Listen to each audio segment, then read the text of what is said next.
Here with Ivana, who just got a tattoo just now. Can I zoom in on your tattoo? What does 1931 mean? It's my grandma's birthday. And we have the same birthday today, so it's both our birthdays today. Oh, so today's the day you're honoring your grandmother. Yeah, and it's my birthday too. Absolutely amazing. I just saw you coming out of the store. I just thank you so much for supporting small business today. Thank you. Nothing's ever perfect, but if you're open to the side, magic in the moment, life it's only mine. I'll never stop loving and treating people kind. One day the world will set me free, and I'll be dancing across the sky.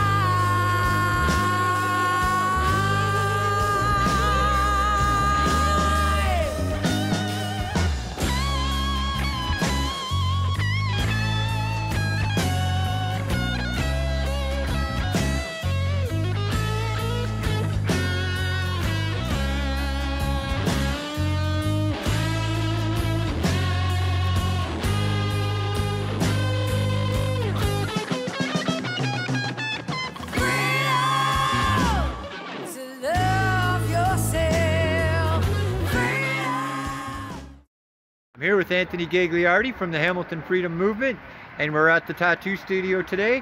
Anthony, could you do me a favor? Tell me what's going on. Oh, absolutely. So we're here at Kryptonian Ink today. So yesterday was April 26th, I believe. Bylaw came by to serve some notices and charge him under the Emergency Management and Civil Protection Act. So what ended up happening there was two bylaws came. They breached his no trespass notice.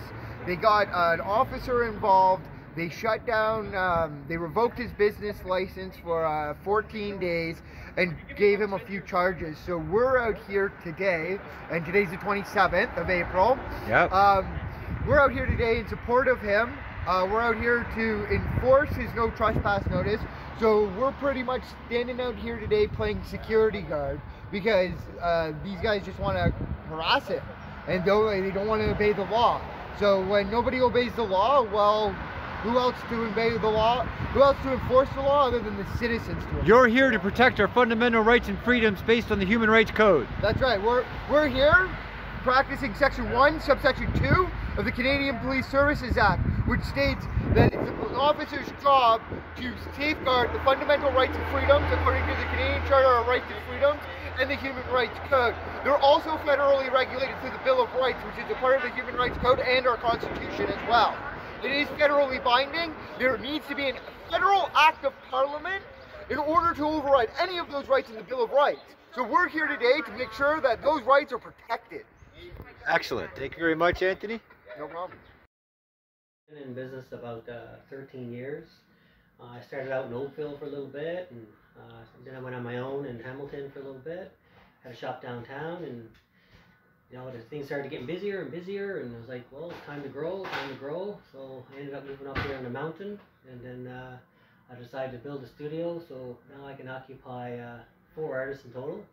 But still doesn't seem to keep up with demand, but we do what we can, so we get booked out pretty far, but we certainly love the job. We love helping people and giving them all their awesome tattoos. Yeah. And you also have other staff here. Yeah, I have 2 artists that work for me now. I got a girl named Lori, and I have an apprentice named Marina. They do excellent. Lori's been tattooing for years. Marina's she's a junior artist now. She's got a year under her belt, and she's coming up real quick, and she's going to be stellar.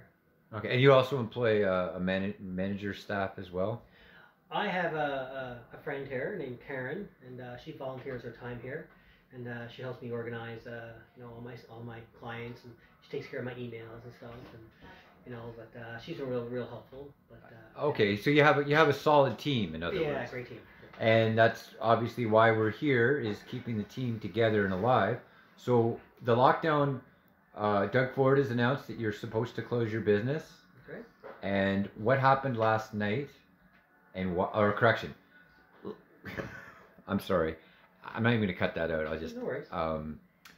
So what happened last night that brought us out here today?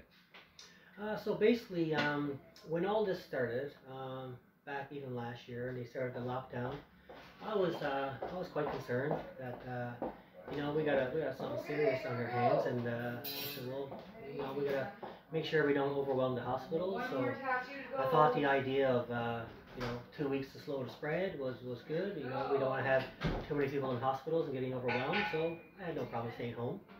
But then they let us know there's maybe a little more serious than we thought, and so they said, you know what, we need to extend a few things, get some more things under control. I'm like, okay, that seems fair enough. I've done okay. I get a little bit of savings. I said I can weather this little storm, no problem. And then after the first lockdown, they kind of came out with a nice color code system to let us open up, and they had their policies in place to see if we can do it safely. And so, we do what we can to make sure we're not going to hurt. We don't want to hurt anybody, right? Obviously. So then they had more information. I'm not sure where they were getting the information, but they decided to do a second lockdown. And I was like, okay, I'm not sure if I can weather a second lockdown. I mean, it's already tapped into my funds a lot. And I said, but for the greater good, we don't want to hurt anybody, so you do that. And then over time, enough time has passed, and a year goes by, and then we start getting factual numbers. We start getting feedback from CDC, WHO, and they're all talking about how your survival rate for this is 99.98% under the age of 70. And I was like, well, gee, that's pretty good. That's better than the flu. And of the people that are passing away, we're at about a 0.03%. I was like, well, it kind of sucks that people are dying from this, but of those 0.3%, 0.03%, like 90% of those people are dying in long-term care homes. And well, so young people seem to be, they do okay with this. So my thought was, well, why don't they just fund it and put all their money into the old age homes and take care of these people? Because if we're doing okay, we should be okay. Just like any flu season, you don't want to be coughing on people. If you feel sick, you stay home. You don't want to visit grandma. You cough into your sleeve, you wash your hands. You got to be careful every flu season. It's been like that for ages. I mean, every year the U.S. we lose 65,000 people from the standard flu. So what happened lately is Ford implemented a gray zone, and then they started to put us in the red zone. And I'm going, okay, great. Looks like we weathered the storm and everything's going to be great. But then he immediately did a 180 and put us in full lockdown, all of Ontario. And I'm going, okay, wait a minute, that just doesn't make sense. So the case numbers are off the chart, but the case numbers are unreliable now. We've learned this, right? So we have a PCR test that gives us the case numbers, but from what I learned is that PCR test is supposed to be run at around 20 cycles. It's not designed to diagnose someone with COVID. It is just a way of amplifying cells to try to look for things on things. But when you don't use the product properly and you start cycling things at 45 cycles, well, that makes the test practically unreliable, like 90+% false positives. So I didn't understand why they were doing that. And as at this stage, I'm going, okay, there's a lot of things that doesn't make sense. So I started to look at things and hearing all these rules where, you're allowed to walk into a restaurant with a mask on, but when you sit down, you can take the mask off. Well, does the virus know when I'm sitting and standing? That didn't make sense to me. So if you're sitting in a room in an area or a building that has central circulation systems, then everything that's coming out of your mouth and breath, like one thing that people don't understand is that my job as a tattoo artist is, it's my job to understand pathogens. I have training in global pathogens, cross-contamination, biohazards, and so it's my job to make sure people are safe. So when I have a person in my chair, I have to ensure that their biohazards does not transfer to the next person that sits in that chair. So I'm trained on how to do that properly, right? Not much different than a hospital or a surgery room. Well, they'll prep the room in a certain way, they'll take care of their patient, then they strip down that room in a certain way, they clean that room in a certain way, and so that for the next patient that comes in there, there's no cross-contamination. So one thing that confused me was, I didn't understand why a Costco has a limit of 1,500 people allowed to be in Costco. So it's almost like an incubator. So when a virus of any kind, a virus is an aerosol. So the average size of a virus is about 0.125 microns. So a firefighter, when he's fighting fires and there's particle dust and everything, he wears a self-contained breathing apparatus. So with a sealed oxygen tank, and that's a smart move because he needs to breathe fresh oxygen. Someone who works in a chemical factory, they have these filters that can filter the chemicals and everything else. And then you have other people that are painters, and the aerosols from the painters, they have to wear these particular masks. But the thing that didn't make sense to me is, why is it the government is okay and our medical is okay for us to wear a piece of cloth over our face for the world's deadliest disease? That just doesn't make sense to me, okay? It's not logical. It's just not logical, right? So there's a lot of rules that started to be put into place, and then when Ford decided who gets to stay open, who gets to close, I thought to myself, well, great. I mean, I'm trained in blood-borne pathogens. I'm trained in sterile procedures, right? So I'll probably be the first one open because I only deal with one customer at a time. One customer in my own room.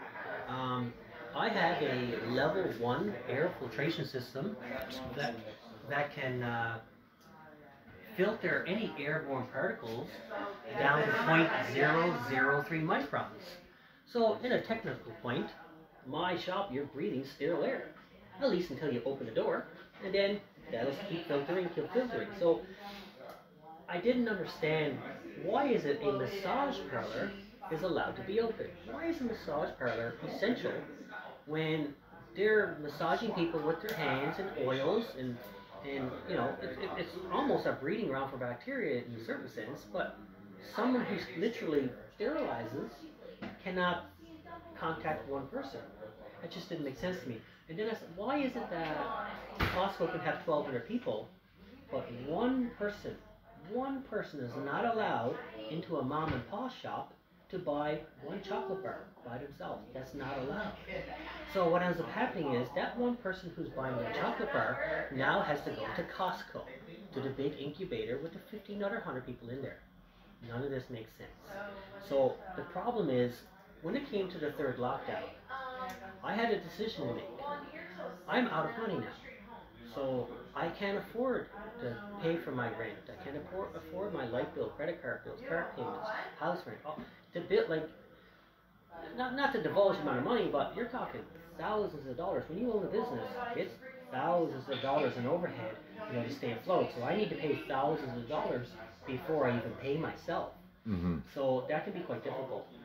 And so stressful. It is, right? Especially when there's people counting on you. Right? Yeah, That's why I asked how many employees you had. That's right. So I'm saying to myself, well, I have a choice now.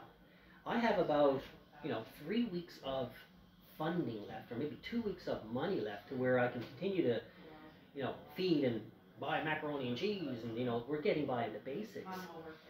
So the biggest problem is when Ford puts out a goalpost, he says, we just need 2 more weeks, and you weather it out, and then he goes, I'm sorry, we need another 28 days.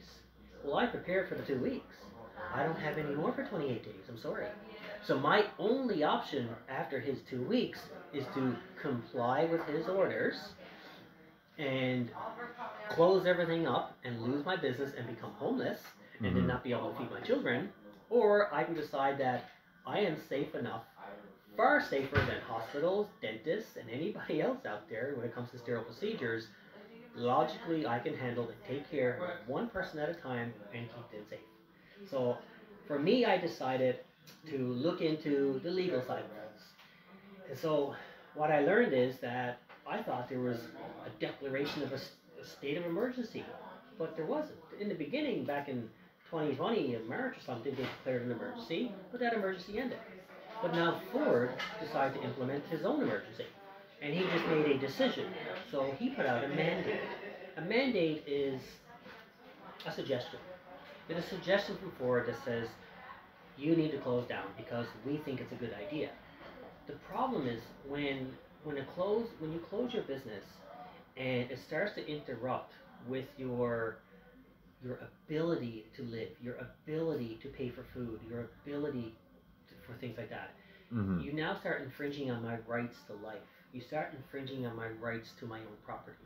So he's breaking the law. So I have a problem with him breaking the law, right? So no one has the right to take away my right to earn a living or to feed my family. No matter what. If we were in the middle of a nuclear war and we're all dying from nuclear fallout, I'm still going to have the right to scrummage and look for food in some garbage can to try to survive.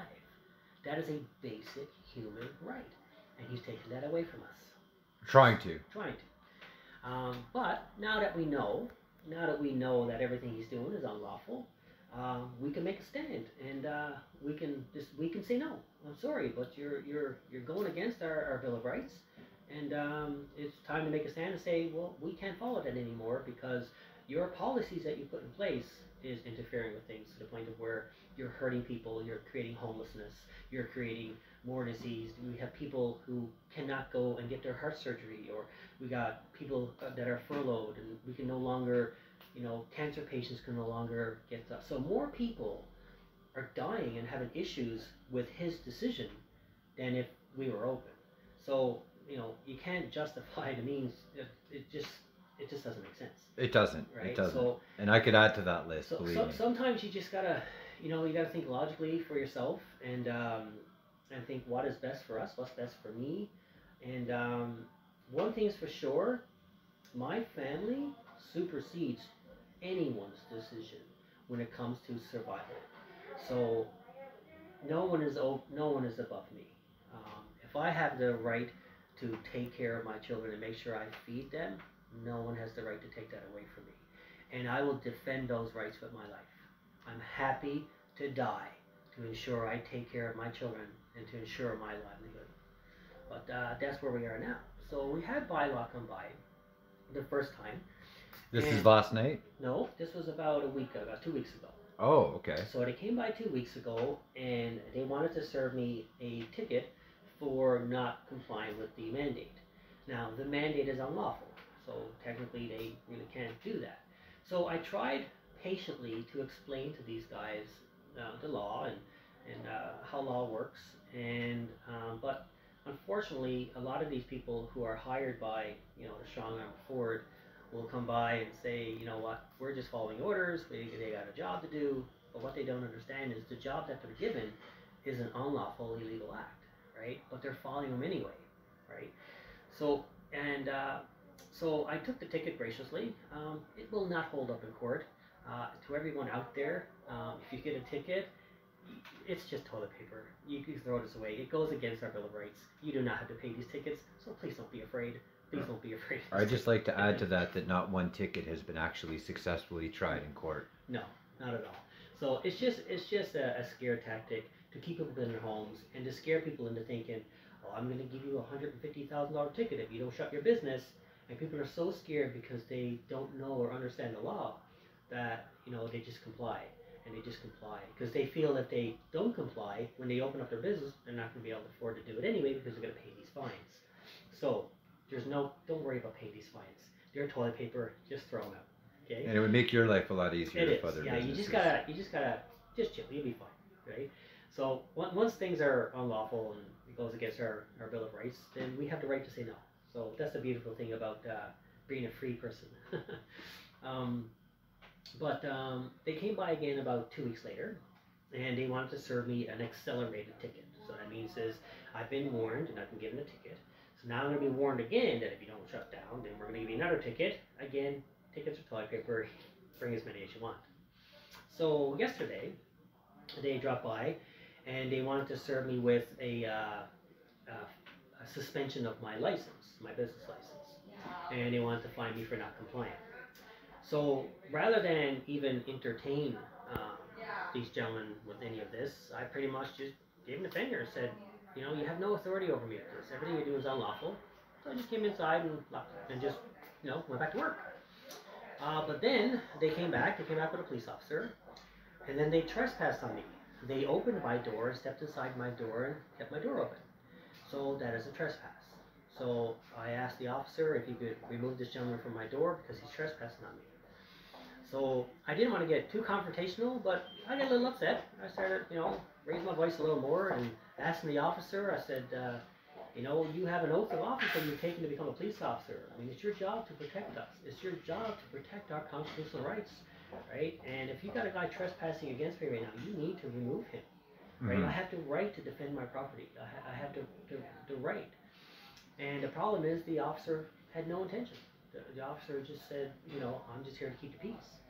But by the officer not interfering or not helping remove the trespass, well, he's now aiding and abetting a trespass. So it's not the officer's fault. Like, I'm sure the officer is an amazing person. The problem is he's giving orders that he doesn't understand. So if his superior says go up because a bylaw officer needs your help, he's just going to go give the bylaw officer help and to make sure no one's going to get into a fight or something, right? So, I mean, but what he doesn't understand is by him not,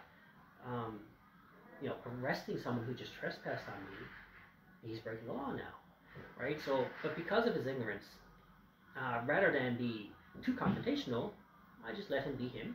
And then maybe I'll have to serve him a notice of liability, and I'll have to charge him for aiding and abetting a trespass and charge the bylaw officer with trespass, right? So we have these rights, we have these laws. But one thing is for sure, you just can't be afraid anymore. Don't be afraid anymore. You got a right to earn a living. You got a right to survive. Open up your business. And you're going to stay open. Oh, I'm not closing. Excellent. I'm not closing. And you're at 428 Concession Street. And I'm going to put the phone number on the screen. If you want to, you're booked pretty well though. You do well for business. I'm usually booked about a year in advance. Wow. Yeah. So I get people from all over the country. I'm very fortunate. I'm actually a sponsored artist. I'm sponsored by a lot of amazing companies. I've been published in magazines all over the world. So I guess my clientele is fair. I've had people come from Australia and overseas. And so I'm very lucky that I'm able to take care of these amazing people. I'm also thankful for all the support I'm getting on this. This is overwhelming. It's different when you get a support of just a few people, but when you get tens of thousands of people messaging you, and now I know I'm doing the right thing. Oh, you're getting a lot of messages on... Yeah, crazy. I've had lawyers offer their services for free. I got firefighters coming in, taking care of my fire extinguisher, not charging me. People do whatever they can to support me to ensure I can stay in business. That's amazing. It's amazing, right? And my own clientele, they come down here and they, we got you guys willing to stand there and, become a barricade for my shop and not allow this like unlawful acts to happen. And a lot of beeps. Yeah. People driving by today. Yeah, lots of support.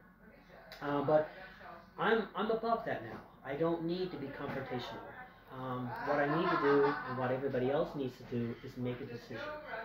You need to stop being afraid. These tickets are toilet paper. You just need to open up your business. You will be fine. So no mandate supersedes our rights as humans. They just don't. So all these tickets will not hold up in court. No judge is going to rule in favor of these tickets because he'll be breaking the Nuremberg Code. So this is a code of ethics that states that you cannot, give someone a ticket or trespass on someone because you were given orders to do so. That doesn't get you off the hook. Just because you're following orders and you made a decision, your ignorance of the law doesn't make it right. So the problem is these people are liable themselves personally, not the corporation they're with, not the police station, not the bylaw, just them personally. So I encourage them, the individuals, to really learn about your position, learn about the law, because you're on the wrong side of history right now. You're on the wrong side of history, and it's unfortunate, but you guys are going to pay the consequence for it. Or your children. I don't want to charge these people. I really don't. I'm sure they all got families. I'm sure they all got everything. But for me, I just want to feed my kids, man. I just want to be able to take my kids out to the park, or my kids go to school, but you just can't follow this the way it is. Now, if the government puts in a mandate and says we got to put a stop sign over there because people have been getting knocked down with cars, well, that's a good idea, right? Why is that a good idea? Well, it doesn't interfere with my constitutional right to travel, to move. It doesn't interfere with my freedom to choose, my freedom of religion, and my freedom right to life doesn't interfere with that. That's a good choice to put something there to protect the people and make sure they're going to be okay. But you can't put a mandate out and say that you're protecting the people when you're starving the people. You can't put a mandate out and think it's the greater good when you're making someone homeless, right? That's the issue. That's when you need to stand up and say no. You can say no to the Corporation of Canada when it infringes on your constitutional rights and the Bill of Rights of Canada. So, yeah, don't be afraid. Just open your business, please. Open your business. If you need anything, you message me. You come talk to me. You call me, and I will show you step by step on how to open your business, and you'll all be fine. If we can get 10 to 15% of business to open, all of this is going to go away. This scam that the government is doing to us is going to go away. But you need to grow a set of balls. Go ahead and do it. Get that. It takes a lot of courage. I mean, it takes a lot of courage to stand up to these people. I mean, when you're talking to bylaw and you get a police officer there, your heart's pounding pretty good, and you're trying to articulate, you know, the knowledge and the things that you've learned and how to stand up for your rights. But you'll start mumbling a little bit because you're nervous and you're trying to get all this information out really, really fast. Just stay calm. Just say, no, you have no authority over me on this matter, and I don't consent to what you're doing, and just close the door, and then carry on with your business, right? So then they take away my license. Okay, take away my license. I now operate as a private citizen, right? So I'm not open to the public anymore. However, if a citizen wants to come in my shop and contract with me for some services, I'm happy to do that, right? So I think once people understand the information, and they understand that they don't need to read a million textbooks on law to stand up for themselves, it's not as hard as you think. It's really not. It's like having a membership to Costco, and if Costco says to you, they're going to go over to your house and we got a new policy in place, and we're going to rummage through your house and look at all your stuff and everything else, you're going to say, well, no, I don't want you coming into my house, right? That's not fair. And they're going to say, well, you got a policy with us. You signed a contract with us, and we implemented a new policy. You go, well, I don't want to do that, right? But if they say, okay, well, you got a membership with Costco, and if you don't allow us in your house, then we're going to fine you $1,000 under your membership. What are you guys going to do? You going to stay with Costco and pay $1,000, or are you going to hand in your Costco card? Right? This is not rocket science. So when the government overreaches their authority on your constitutional rights, it's okay to hand in that Costco card and say, no, I'm sorry. That's just not going to happen. Thanks though, but I'm not going to contract with you. I'm not going to, follow an unlawful order that goes against my rights. So, you just need to learn these things. Get some courage. You'll be fine. Open up your business. You'll be fine. Yeah, and we got thousands of people that can help you. Thousands. Tens of thousands. So, don't be afraid. Once we teach you and get you the knowledge you need, and once you really understand that everything they're doing is just a scare tactic, just to scare you, but there's nothing to be afraid of. And that's the thing. You're not going to get dragged away in cuffs. You're not going to get beaten in the street, thrown into the back of a cruiser. You're not going to go to jail. None of that's going to happen. Okay? So, you'll be fine. Excellent. Anything to add to that? No, it's pretty straightforward. Just be confident. Be patient. Try not to get too confrontational with these people. Just be polite. Take their ticket, and I'll show you how to get rid of that ticket, and just sign it off and send it back to them. That's it. You'll be fine. Yeah. But open up your business. If you want this to go away, open up your business. Excellent. I really appreciate your time, and good luck with your business. No worries. Thanks. All right. God bless. Cheers. I'm not your enemy, but you don't want me near. I'm not your enemy, but I'm the one you fear. Why are you scared of me? That don't make no sense. We've all got